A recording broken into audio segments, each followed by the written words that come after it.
Oleh hei perek ania perek dia hei inci dia hei inci thum ania tadi yang aluminium dia ma mengam chu dam vel hitil ol te ni wangin mani pokan tv thei thu mania chu wang chuan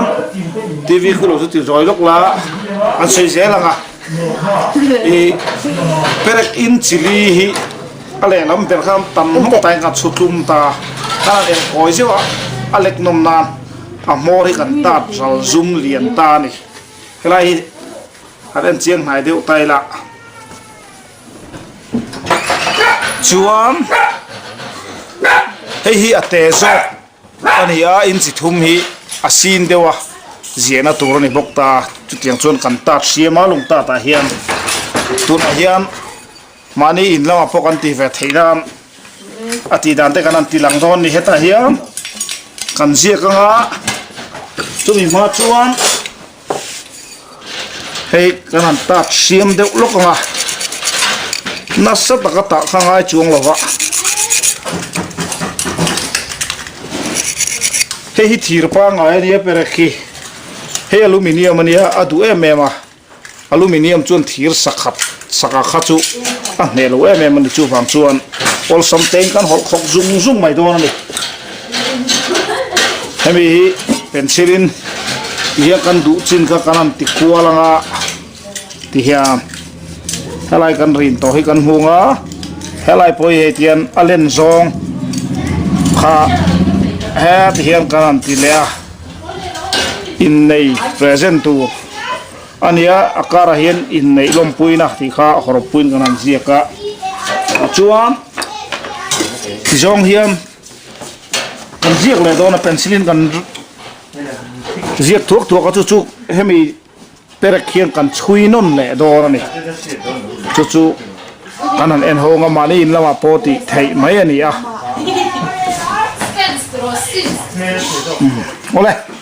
tuna hian hei in nei lom puina tia ming mi pa ming me che ming kan ziaka ni thum sami som ni pa ni a in nei an zia du dan hi a thui lo wangin presented by ichian te sial hok tin ni le mai hei hi hemi perek mang hian kanan chui don ta ni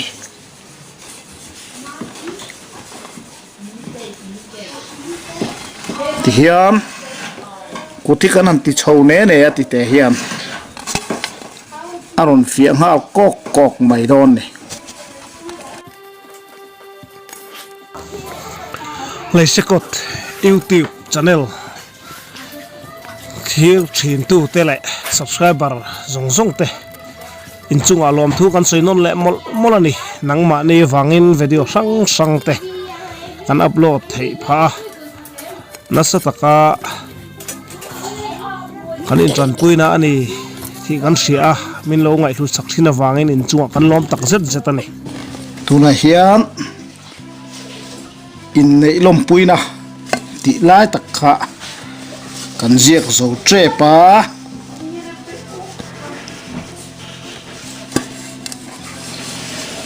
top kan thleng don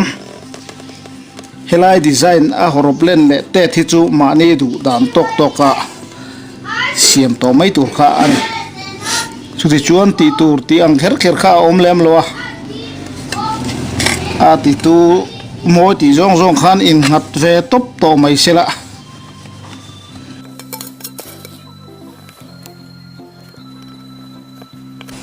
ti khan in nei lom puina ti khan a fiam han la ti khan chuan a hei aliam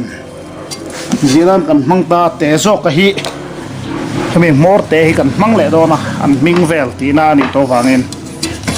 kan ziak le zok nga to pa khan ti lang le nga hi re lo te kan ziak zo mai do na ni ta hian an ming kan ziak karan chui le nga el pui lan ta he chu kan soita kan kham aluminium a thu han zia hi thil harani lawa ti hen pencilin kan han draft thuak ka khami chui kha ni maya mani in lama po kan ti effect theya chuwang chuna ti dan te kha hriat ani maya helai hi then khat tan kalo tangkai pui takin tin video in kan handa ani kan channel viewer te la subscribe lo piang ten milo subscribe sak turin kanin nge non le mola kan video da thara piang te ilo mu zel thainan bell icon kha ola milo da sakula like le comment min hu chi sakhan kan phur theilu tukania kan lom thei em ani ti kha kan soi non le du sim sima ti hian anan chumol mola reilo te a hun po a he lo meilu mai pa in sigriai pa ponati mai theya asan pa thapui han sen vak ngai ni lo boka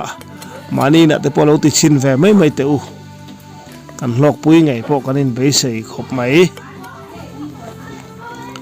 kan soitak angkhan kan channel a hian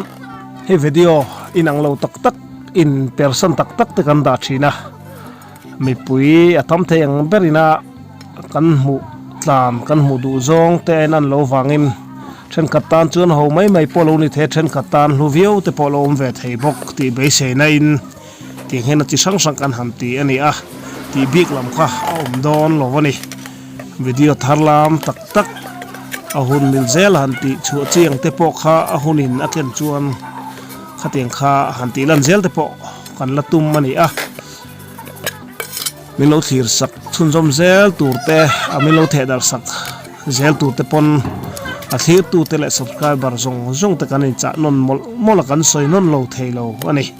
nangma ni awangin he channel hi akal thei sam ani ti kha akan han soi non le mol du bok ani kan thu zo tre patuna hian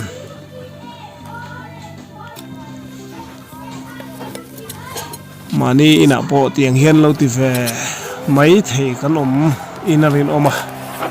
khorob zia du dana zirin helai hi chu achui kha kan uluk dewin kan uluk lo deu thei ani ti te po kha ti hian kan se thiam mai ome so ta ti zong kha ani a ti khan mani pon ati mai thei ni hun bai tak se na ngai lo khati zong khani phot mai te se